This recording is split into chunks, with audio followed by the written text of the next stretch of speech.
guys, and welcome back to this channel. In this video I'll be showing you guys how you can make editing smoother on CapCut PC. So first you're going to want to not select on anything, just select this gray area, go to modify, go to performance and select proxy. Enable it and select the lowest resolution there is. Don't worry, your video won't turn out like that, it's just so that editing will be smoother.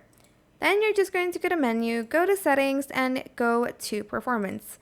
Then you're going to turn off everything under encode settings and interface rendering as well, because it will make it smoother and it will prevent like black screens and stuff like that from happening. Then you're just going to press save, and that is pretty much it. Really, it is that easy.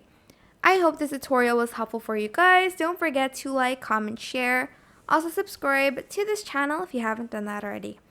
If you have any more questions, just leave it in the comment section down below. I will try my best to answer them all for you guys. And if you found this video helpful, please click the thanks button above the description box down below. Thank you so much for watching. Bye!